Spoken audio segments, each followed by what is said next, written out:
My wife and I went for a checkup and found she had stomach cancer. I went home to my parents wanting to sell the house to save her. But my mother said to me, I can give you the house deed. But there is a condition you must tell her first. Just say that you are the one with stomach cancer. Although I didn't understand my mother's words. But in order to save my wife, I did as I was told. That same night, my mother-in-law rushed to my house to urge me to divorce, telling me not to be a burden to her daughter. My wife also said to me, if you really love someone, don't delay the rest of their life. I stared blankly at my wife, unable to believe she would say such a thing. My wife saw me stunned and silent. She said to me very sincerely, you know what? Cancer treatment is not as easy as you think. You can go online and search for those cancer-fighting families. In the end, the money is all spent. And the person is gone too. Exactly. When the time comes to save you, we'll have to sell the house and car. And borrow money everywhere. And in the end, we still can't save you. After you die, what will happen to my daughter? I looked into my wife's eyes and said seriously, is that really what you think? My wife said, I hope you won't be too selfish and can consider things for me as well. Do you really think wanting to live is a selfish thing? My wife sighed and said, I only know, if it were me who got cancer, I definitely wouldn't be a burden to you. I would divorce you and choose to face it alone. I know you feel wronged. But what did my daughter do wrong? She is still so young. How will she spend the rest of her life? At this moment, my wife suddenly handed over the divorce agreement. My heart went cold. How long has it been since I told her the news? Yet she had already prepared the divorce agreement. I picked up the agreement and looked at it. This is simply a predatory contract. After the divorce, not only will cash be split in half, but the property will also belong to my wife. All that's left for me is a car. I suspect if it weren't for the fact she can't drive, I wouldn't even be able to keep this car. My wife said, take a look and sign it if there's no problem. Then, we'll go to the Civil Affairs Bureau to get a divorce. Do you think this contract is fair? The house was bought by my family. We're divorced, why should it go to you? My mother-in-law quickly said. Do you remember when you married my daughter? I made it very clear. There must be a house to get married. I remember. But are we getting divorced now? My mother-in-law said anxiously. This house is the guarantee for my daughter. It was meant for any emergencies after marrying you. Now you are indeed sick. Isn't it reasonable for us to take this guarantee? After hearing this, I gasped. I didn't expect the guarantee they mentioned before marriage meant this. I said angrily, impossible, I won't give the house to you. I'm just sick. I'm not the party at fault. Why should I give it to you? Are you unwilling to even give me a final gift? In the past, if she spoke to me with such a pitiful expression, I would only feel heartache. But now I felt a wave of nausea. Seeing my attitude was so firm, her tone softened a bit. She said to me, listen to me, give this house to my daughter. Not just for our own sake, in case something happens to you in the future. Is it also that someone needs to help take care of your parents? My wife hurriedly said, yes, I can help take care of my parents-in-law in the future. I looked at her coldly. At this very moment, I wouldn't believe anything she said anymore. After all, she had said before we got married that she was unwilling to live with my parents. That's why we bought this house instead. I sneered and said, my parents don't need you to take care of them. My wife nodded. Fine then, let's go to court. After hearing that, I gasped. Now you know I have stomach cancer. Yet you want to sue me. My mother-in-law said impatiently. We were speaking to you nicely earlier. But you didn't understand. You're forcing us to tell the ugly truth. You are already sick now. If we sue you for a few more years, and drag it out until you die, can you even keep these assets? She got more and more excited as she spoke, even pointing her finger at my nose. When you die, won't it be your parents coming to sue us? Do you think we are afraid of them? Mom, don't argue with him. Let me have a heart-to-heart with him. She took my hand, with a look of complete sincerity on her face. My wife said very seriously, let's put ourselves in each other's shoes, okay? If I were the one who got sick today, then I would also leave most of the assets to you, because I hope that after I'm gone, you can help take care of my parents. My mother-in-law hurriedly said, exactly. Look at my daughter's awareness. And then look at yours. Don't you feel ashamed? What are you thinking about all day? I said I was thinking that a couple could overcome difficulties together. My wife shook her head and said, what you're saying is too naive. I don't understand how this is naive. My wife said, couples overcoming difficulties together. Sounds fine on the surface. But in the final analysis, this is you dragging me to get through your own personal crisis. If I continue to be with you, I will waste my youth, my savings, and eventually become old and withered, penniless, when you drift away from this world, leaving behind nothing but me. Is this really what you want? Listening to my wife's words, it felt like knives piercing my heart. I sighed. Between husband and wife, how can it be a burden? We clearly made a promise. For richer or poorer, in sickness and in health, nothing can part us. You're making things too simple. Let me tell you, if we don't get divorced, what terrible things will happen next. I don't understand how it involves anything terrible. But my wife said very seriously, at the beginning, I would stay by your side during treatment. But as time goes on, and savings dwindle, even falling into debt and having to sell the house and car, do you think our lives will still be good? Seeing that I didn't speak, she continued to say to me, Sai, when you're so sick you can't even walk. And I have to carry you to the hospital. And we don't have a car anymore. When it's windy and raining, he'll have to carry you on the bus. And maybe even have to clean up your waste like that. Win day-to-day life. Don't you feel guilty? I couldn't help but say, there's still a chance for treatment.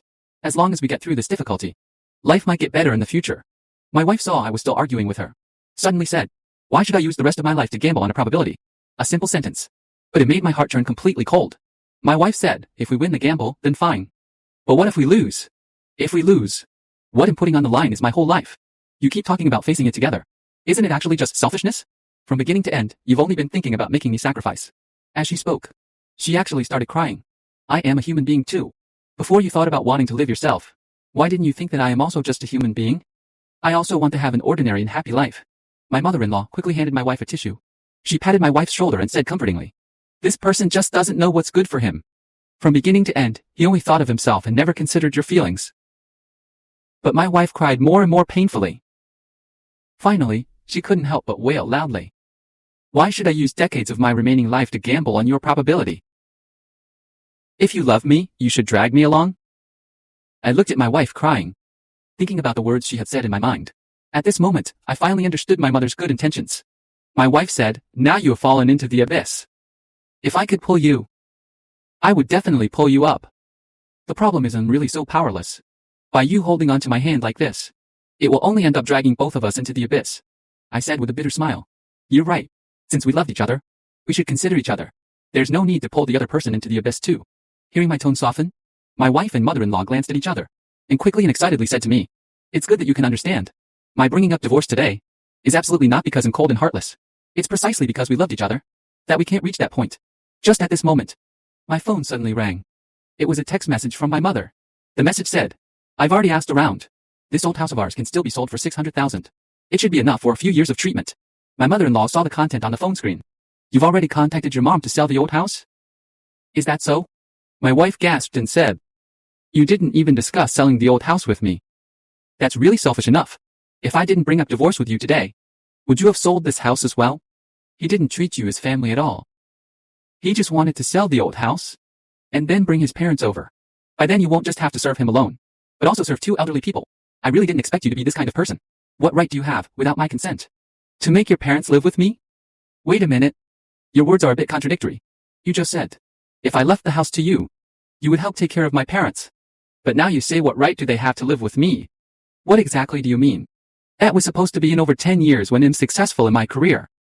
If you have them move in now, wouldn't that delay my career? My mother-in-law hurriedly said, if you sell the old house now, how will my daughter live in a new house in the future? Your parents will surely rely on my daughter because they have no house. I said with a bitter smile. The old house is my parents' property. They want to sell their own property. Does it have to be with your consent? At this point, I finally understood. If I were the one who got sick today, they would not only take my house and half of the savings, but even stop my parents from selling their house, fearing that my parents would have nowhere to live, and would come here to live with her in the future. My wife looked at me with disappointment and said, why have you become like this now? I will take care of your parents. But that can only happen decades later when I am successful in my career. You mean to say, I am sick. Having spent my own half of the savings, I still can't let my parents sell the house to save me? Don't put it so harshly. I just hope you don't only think of yourself, but also consider me and your parents. I was actually quite guilty. But now I know that divorcing you is the right thing to do.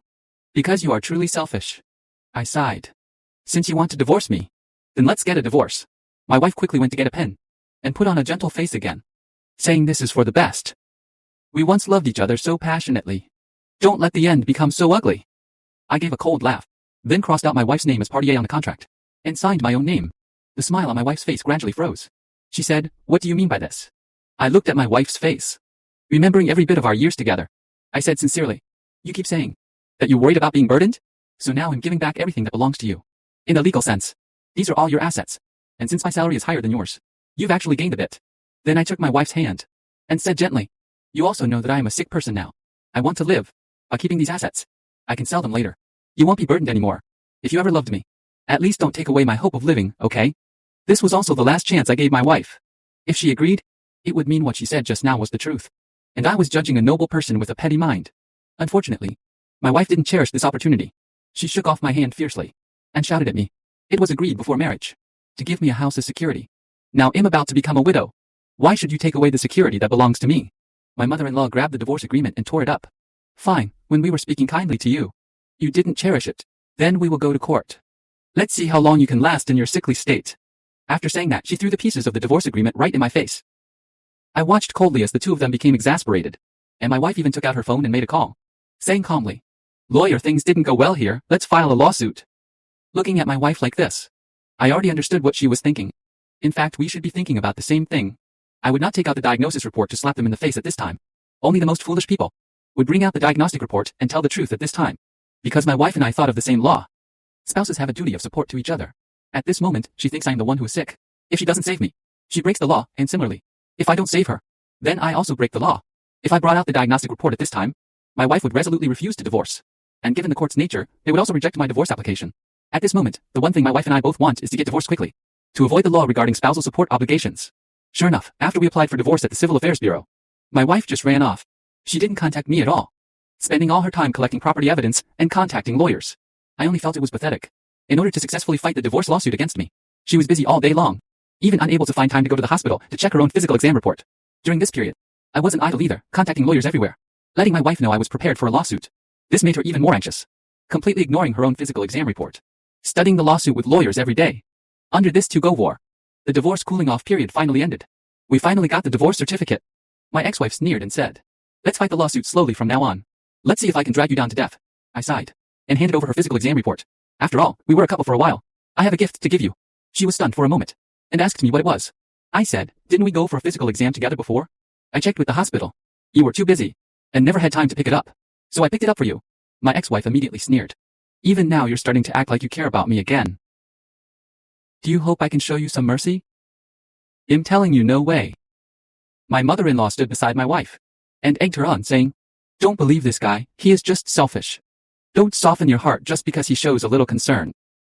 I smiled bitterly. "You better take a look at this thing first." She snatched the physical exam report and started reading it. As she read, she suddenly seemed a bit off. She frowned deeply and said, What does this mean?" I sighed and said, "A month ago, you were diagnosed with stomach cancer. I rushed home to persuade my parents to sell the old house, wanting to save your life. But you were determined to divorce me." Both of them became as still as wooden chickens. My ex-wife looked at the physical exam report again in disbelief. She said anxiously, "This is impossible. You must be lying to me."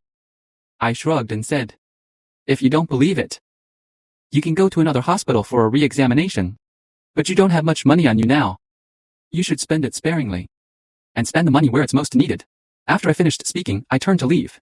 But my ex-wife suddenly grabbed my arm. She said tremblingly, "Wait a minute, you can't leave. I'm not getting divorced anymore."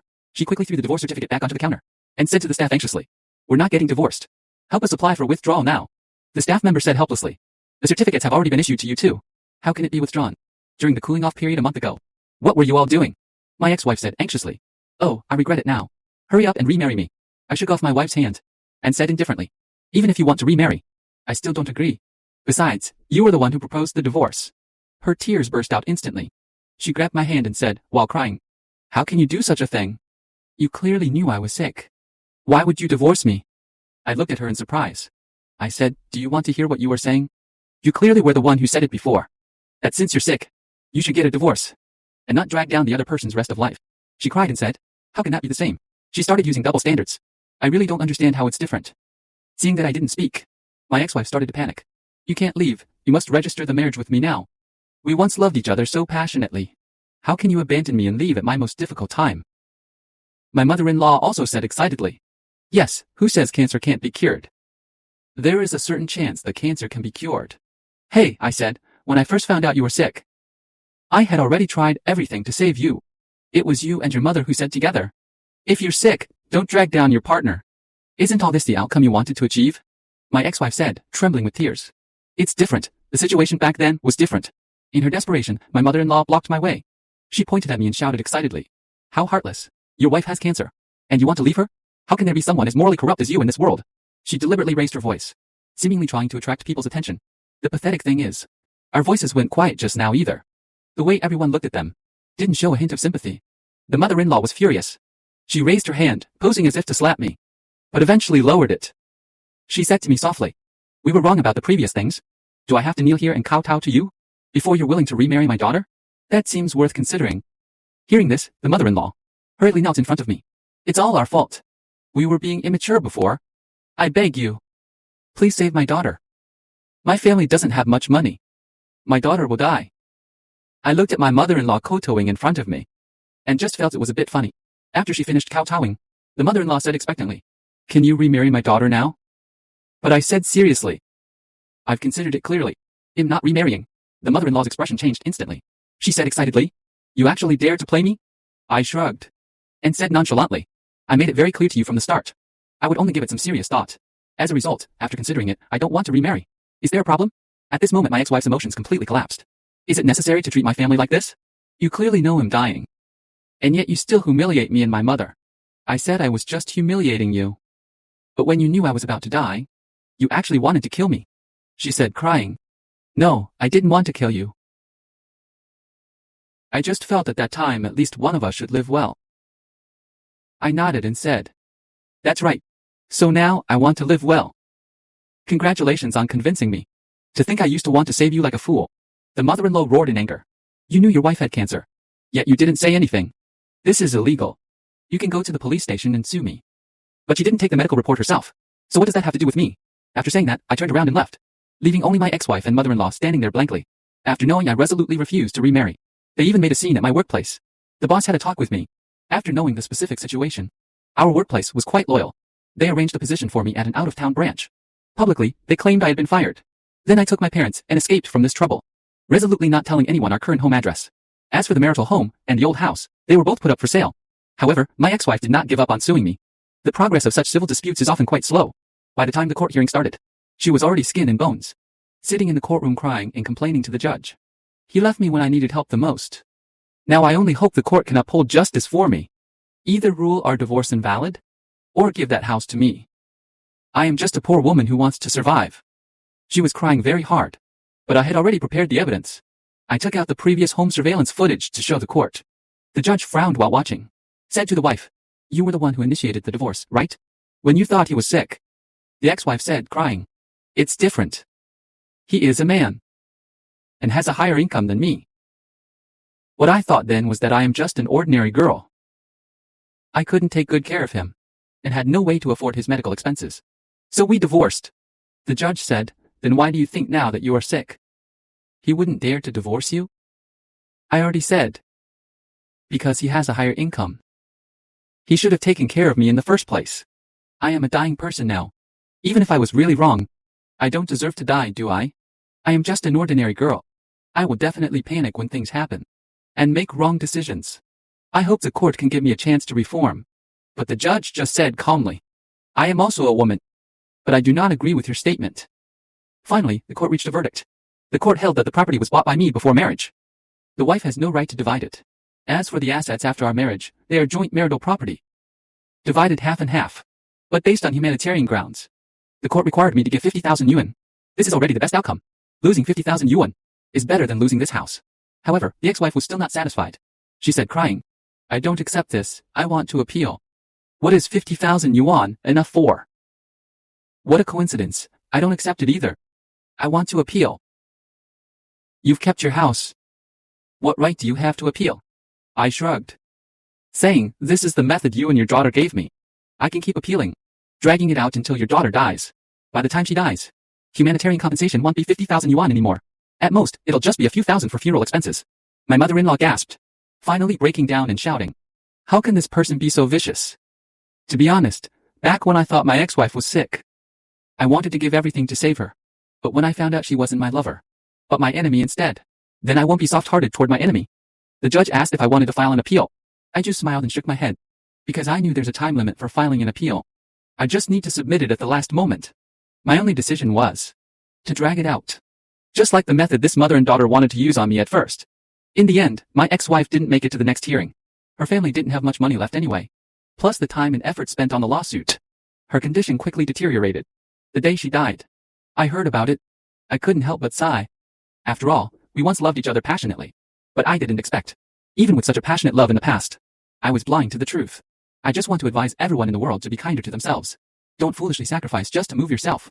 Because the other party might not be worthy of your trust. Some men, no matter how well their wives treat them, they still end up choosing younger girls. Some women, no matter how well their husbands treat them, they still end up cheating on their men. I'm not advocating for a fear of marriage. I just want to warn everyone. When giving foolishly, leave some way out for yourselves. And I wish everyone can find their ideal partner.